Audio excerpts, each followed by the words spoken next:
Listen up, Duval. We need to talk about what just happened in London and what it means for our future, because this is critical for where this franchise is headed, and we cannot afford to waste another second figuring this out. The blowout loss to the Rams wasn't just another L on the schedule. It was a wake-up call that's been ringing since draft night, and it's time we answer it with urgency and conviction. Let me be crystal clear about something right off the bat, because this needs to be said loudly for everyone in TIA Bankfield and beyond to hear. Travis Hunter is an absolute generational talent, and the fact that we moved up to get him at number 2 overall was one of the smartest moves this organization has made in years. This kid won the Heisman Trophy playing both ways at Colorado. He's got elite athleticism, football IQ off the charts, and the kind of competitive fire that championship teams are built around. The potential is absolutely there, and that's what makes this situation so exciting, because we're not talking about whether Hunter can be great, we're talking about how to unlock that greatness. Right now let's address the elephant in the room. After that 35-7 beatdown in London, because Matthew Stafford absolutely carved us up for 5 touchdown passes, which is an international series record, and that's not the kind of history we want to be on the wrong side of. When you're getting torched like that through the air and your secondary is looking like Swiss cheese, you've got to make adjustments, and you've got to make them fast. Gerald McCoy said it perfectly during halftime, when he pointed out that if you draft a guy with generational talent on both sides of the ball, maybe you should use it on the side where you're getting absolutely destroyed. Ryan Clark echoed the same sentiment. And these are guys who played at the highest level and know what championship football looks like. Here's the thing that has me fired up about this whole situation though. Hunter posted a 72.7 coverage grade from Pro Football Focus this season, which is solid production, especially for a rookie playing a hybrid role. The talent is absolutely translating to the NFL level on the defensive side, and that's incredibly encouraging for our future. When he's been on the field at corner, he's shown the instincts, the ball skills, and the physicality to be a legitimate shutdown corner in this league, and that's exactly what we need. With our secondary ranked 29th in passing yards, allowed at 256.3 yards per game. Those numbers are unacceptable for a team with playoff aspirations, and Hunter gives us a legitimate solution to shore up that weakness. But let's also give credit where credit is due on the offensive side, because against the Rams, Hunter put up 8 receptions for 101 yards and a touchdown, which was a season-high performance and showed flashes of what he can do when we get him involved in the passing game. Liam Cohen said before the game that he wanted to use Hunter more on offense, and he delivered on that promise. The problem wasn't that Hunter couldn't produce on offense, it's that most of that production came in garbage time when we were already down 28-0 and the game was essentially over. That touchdown in the fourth quarter was nice, but it doesn't change the fact that we were getting blown out because our defense couldn't stop anyone. This is where the rubber meets the road for this coaching staff, and this is the decision that could define our season and potentially Hunter's entire career trajectory with this franchise. The data is right there, staring us in the face.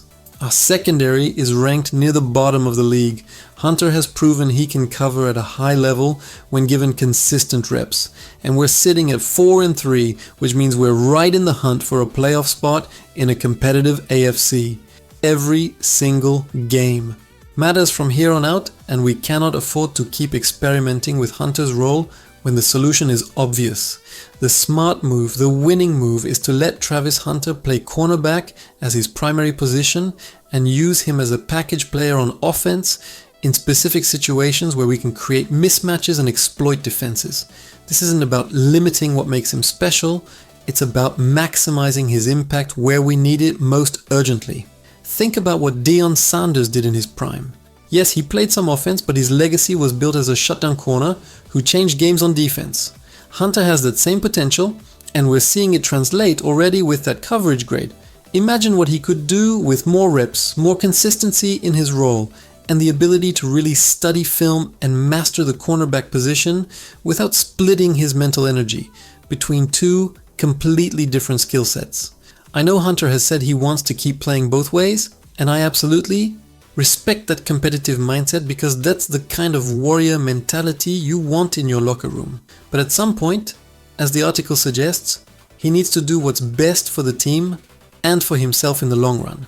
Playing cornerback full-time would give him the opportunity to make multiple Pro Bowls, become one of the elite defenders in this league, and build a Hall of Fame worthy career.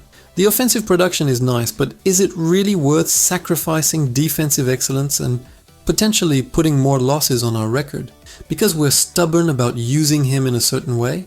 Let's talk about what this means for the rest of the season because we're at a crossroads right now. We've got the talent on this roster to make noise in the playoffs if we can figure things out defensively. Our offense has weapons, our coaching staff is creative and aggressive, but none of that matters if we're giving up 35 points to good teams like the Rams. Hunter playing more. Corner immediately upgrades our secondary and gives opposing quarterbacks one less area of the field to attack with confidence. That's a game changer for this defense and could be the difference between winning the AFC South or watching the playoffs from home. The beauty of this situation is that it's completely fixable and the solution doesn't require trades, draft picks, or waiting for injured players to return. We have the answer already on our roster and his name is Travis Hunter. All we need is the coaching staff to recognize what analysts like McCoy and Clark saw immediately during that London game. Put your best defensive talent on defense when you're getting carved up through the air. It's not complicated, it's not rocket science, it's just smart football and adjusting your game plan based on what's happening on the field. Think about the confidence boost this would give our entire defense too. When you have an elite corner who can take away half the field, it allows your safeties to cheat toward other threats. Your pass rush can be more aggressive knowing the quarterback has to hold the ball longer. And your entire defensive scheme becomes more versatile. Hunter provides that kind of impact. And we saw glimpses of it this season when he's been locked in on defense. Now imagine that impact multiplied over the course of a full game, week after week, with Hunter fully committed to mastering one position. I'm not saying Hunter should never touch the ball on offense, because that would be foolish given his receiving skills and ability to create mismatches. The package player approach makes perfect sense where you use him in red zone situations, on certain third downs, or in specific offensive packages designed to exploit his unique skill set. But his bread and butter, his primary role needs to be a cornerback where he's already proven he belongs and where our team desperately needs him the most. That's how you build a winning formula, and that's how you set this kid up for long-term success in this league. The urgency here cannot be overstated because every week that goes by without making this adjustment is a week we're potentially wasting Hunter's rookie season and hurting our playoff chances.